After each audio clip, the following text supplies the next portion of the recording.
Assalamualaikum warahmatullahi wabarakatuh.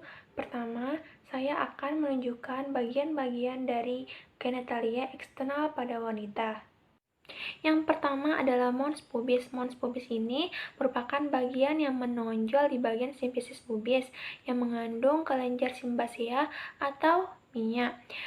Pada wanita yang dewasa akan ditumbuhi oleh rambut yang bentuknya seperti segitiga. Yang kedua adalah prevus of clitoris. Ini merupakan lipatan kulit dan berselaput lendir yang berlapis ganda yang dapat ditarik dan menutupi bagian dari klitoris. Kemudian adalah klitoris. Klitoris ini terletak di dekat ujung superior vulva. Selanjutnya adalah labia minor. Labia minor ini merupakan lipatan kulit yang menutupi vestibulum. Labia minor terletak di bagian dalam labia mayor tanpa rambut. Selanjutnya adalah uretra. Kemudian vestibulum. Vestibulum ini terletak di sekitar bagian dari vagina dan dari uretra. Selanjutnya adalah selaput darah atau himen. Bagian ini untuk menutupi lubang dari vagina. Kemudian di bagian dalam adalah vagina. Selanjutnya adalah labia mayora. Labia mayora ini merupakan lipatan kulit yang terletak di bagian luar dan ditutupi oleh rambut. Kemudian jarak atau bagian antara vulva dengan anus ini terdapat perineum. Dan yang terakhir adalah anus. Selanjutnya adalah kelenjar Skene dan Bartholin. Kelenjar Skene ini terletak di bagian luar kandung kemih atau di sisi kanan dan bawah uretra. Kelenjar ini berfungsi menghasilkan cairan pada saat seorang wanita sedang orgasme yang berguna untuk melumasi daerah bukaan uretra. Selanjutnya adalah kelenjar Bartholin. Kelenjar Bartholin ini terletak di kantong perineum superficial pada wanita. Kelenjar ini berfungsi mengeluarkan lendir untuk memberikan pelumas vagina selama gairah seksual. Kemudian, saya akan menunjukkan dan menjelaskan fungsi dari genitalia internal pada wanita.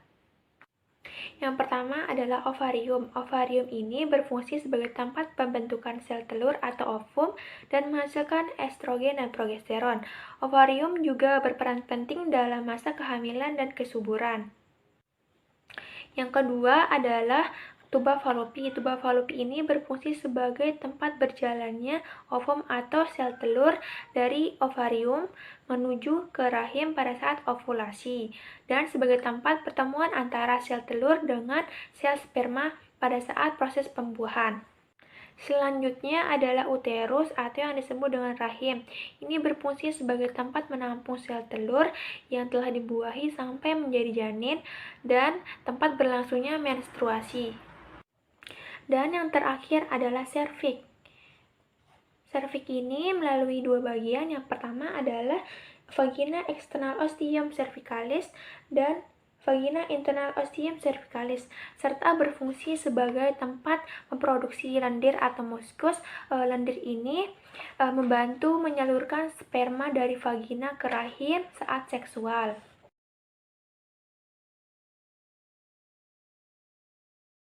Di sini saya akan menjelaskan tulang panggul. Secara fungsional dibagi menjadi dua, yaitu pelvis mayor dan pelvis minor. Pelvis mayor terletak di atas spina terminalis yang berfungsi untuk menyokong abdomen. Kemudian pelvis minor terletak di bagian bawah spina terminalis yang berfungsi sebagai penyokong seperti rahim dan vagina. Di sini saya akan menjelaskan tulang panggul. Tulang panggul terdapat 4 tulang, yaitu 2 tulang coxae, 1 tulang sacrum dan 1 tulang coccygeus. Jadi 3 tulang. Tulang coxae dibagi menjadi 3 bagian, yaitu yang pertama ilium, kedua ischium, dan ketiga pubis. Ilium dibagi menjadi beberapa bagian. Di sini pertama adalah crista iliaca, kemudian spina iliaca, dan spina iliaca anterior superior, spina iliaca anterior inferior, spina iliaca posterior superior, dan spina iliaca posterior inferior. Ischium dibagi menjadi beberapa bagian. Yang pertama adalah tuber ischiadica.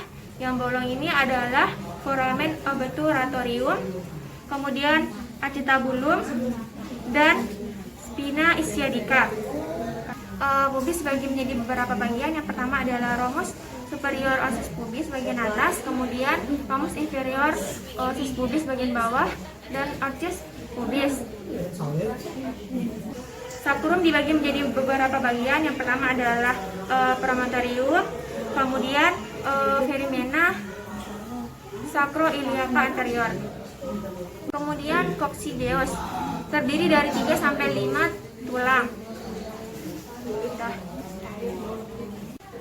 Kemudian sendi-sendi dari tulang panggul. Yang pertama adalah articulatio sacroiliaca, yaitu yang menghubungkan ilium dengan sacrum. Kemudian yang kedua adalah articulatio coccygeus paling bawah, dan symphysis pubis.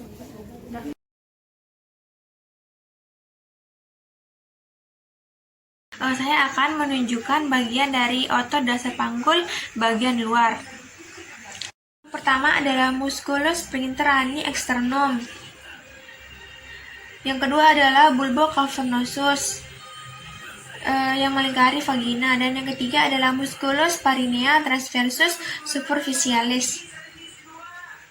Kemudian otot yang melingkari vagina bagian tengah dan anus. Yang pertama adalah musculus iliococcygeus, kemudian musculus ischiococcygeus,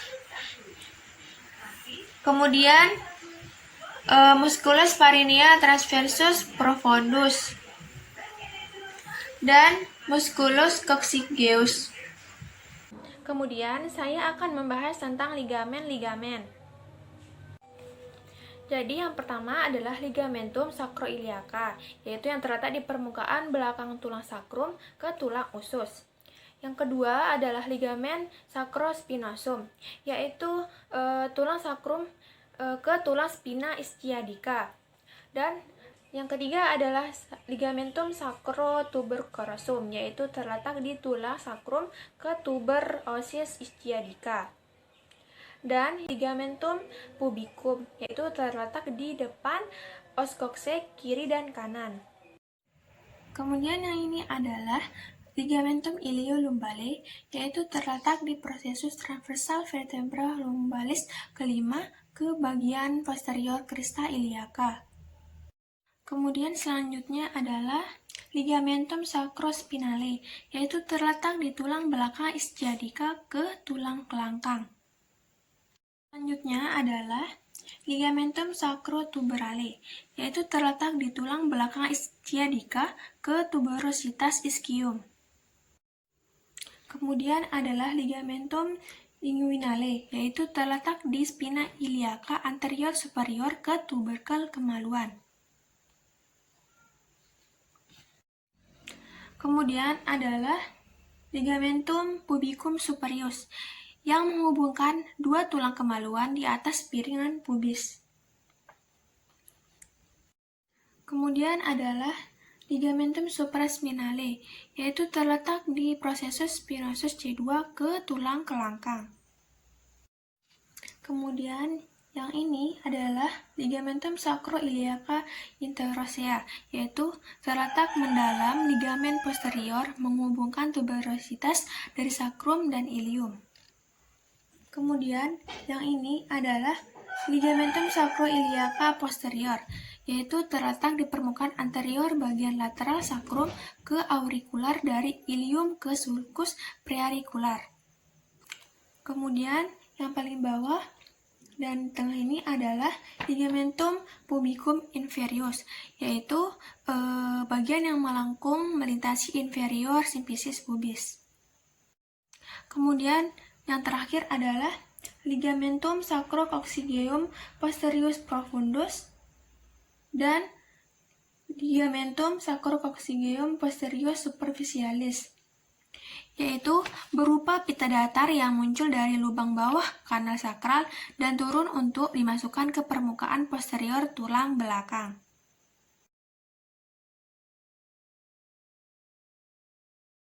Kemudian menjelaskan tentang bentuk panggul normal.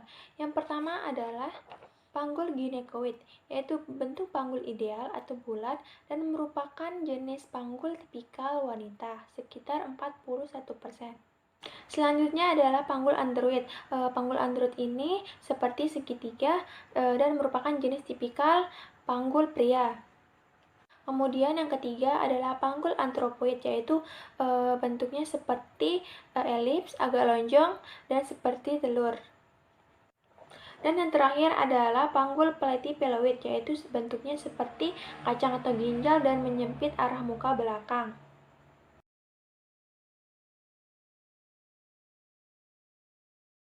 Pada kesempatan ini, saya akan melakukan pemeriksaan panggul luar pada ibu hamil. Alat-alat yang dibutuhkan adalah jangka panggul dan metri atau meteran. Yang pertama adalah distansia spinarum, yaitu jarak antara spina iliaca anterior superior kiri dan kanan dengan ukuran normal 23 sampai 26 cm. Ini dia. Dan hasil yang saya dapatkan adalah 25 cm. Yang kedua adalah distansia peristarum, yaitu jarak antara perista iliaca kiri dan kanan dengan ukuran normal 26 sampai 29 cm.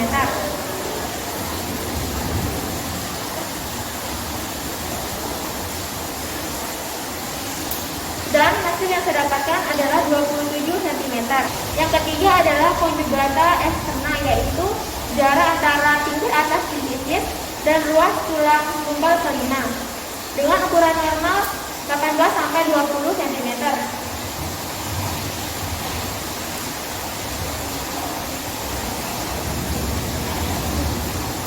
Dan hasil yang saya dapatkan adalah 19 cm.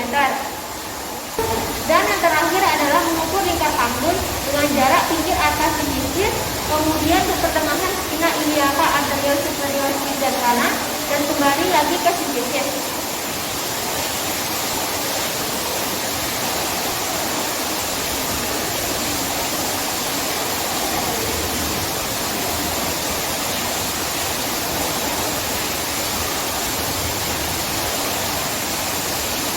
Dan hasil yang saya dapatkan adalah